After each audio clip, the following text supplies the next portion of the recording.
সুখ হলো প্রজাপতির মতো, তুমি যত তাড়া করবে সে তোমাকে তত দূরে সরিয়ে দিবে। আসসালামু আলাইকুম, আপনারা সবাই কেমন আছেন? আজকে আমি আপনাদের সাথে শেয়ার করছি ব্রয়লার দিয়ে চিকেন ফ্রাই। আর বাচ্চারা এই চিকেন ফ্রাই পেলে খুশি যে হয় কি আর বলবো। আমার মেয়ে তো বেশ পছন্দ করে। এখন তো শীতকাল, প্রতি ঘরে ঘরেই এখন চিকেন ফ্রাইটা করা হবে। শীতের সময় একটু ভাজা পোড়া খেতে ভালোই লাগে, তাই না? আর এই ভাজাটা দিয়ে পোলাও, নান, রুটি বা সস দিয়ে খেলে কিন্তু ভীষণ ভালো লাগে। এখানে আমি ব্রয়লার নিয়েছি, আর দেখুন ধুয়ে এরকম করে কেটে নিয়েছি। আদা ও রসুনের বাটা, আর দিয়েছি জিরা বাটা, মরিচের গুঁড়া, হলুদের গুঁড়া, স্বাদ মতন লবণ, সয়া সস, আর দিলাম লেবুর রস।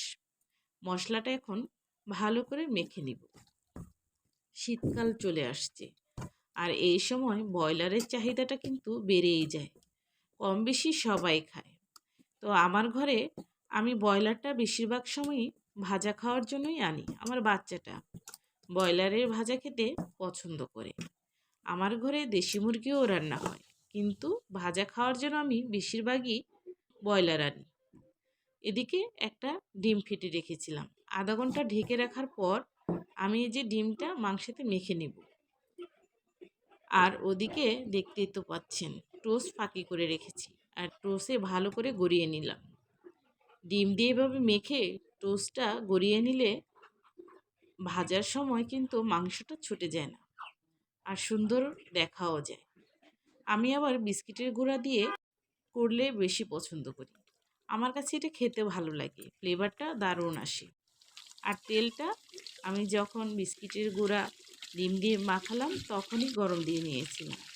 এদিকে গরম হচ্ছিল, ওদিকে এই কাজটা সেরে নিয়েছি। তো দেখতে তো পাচ্ছেন। আর মিডিয়াম হিটেতে কিন্তু ভাজতে হবে, তাহলে ভিতরটা সুন্দর ভাজা হয়ে যাবে। আর যদি তাড়াহুড়ো করেন তাহলে হয়তো উপরটাই হবে, ভিতরটা কাঁচা থেকে যাবে। তাই ধীরে ধীরে এই ফ্রাইটা করলে খেতে ভীষণ স্বাদের হয়, আর কালারটাও দারুণ আসে। তাড়াহুড়া করে ভাজলে কালারটা কিন্তু পুড়ে যাবে, সুন্দর হবে না। তো দেখতে তো পাচ্ছেন, মাশাআল্লাহ কালারটা অনেক সুন্দর আসছে।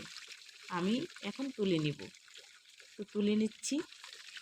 আর এটা কিন্তু পোলাওয়ের সাথে সস দিয়ে, নান রুটি বা সাদা রুটি, পরোটা এর সাথে খেতে অনেক ভালো লাগে।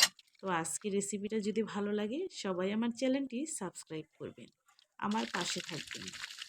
আর এখানে বাকি যেটি ছিল সেগুলোও দিয়ে দিচ্ছি। আর এখন এটি ভেজে নিব। প্রায় হয়ে আসছে, এখন তুলে নিব। আর আজকের রেসিপিটা কেমন হলো অবশ্যই সবাই কমেন্টে জানাবেন। আপনারা কমেন্ট করলে আমার কিন্তু ভালো লাগে, ভিডিও নতুন দিতে উৎসাহ জাগে। মাশাআল্লাহ দেখতে কত ভালো হয়েছে, আর খেতেও কিন্তু অনেক ভালো হয়েছে। আজকে এই পর্যন্তই, সবাই ভালো থাকবেন। আল্লাহ হাফেজ।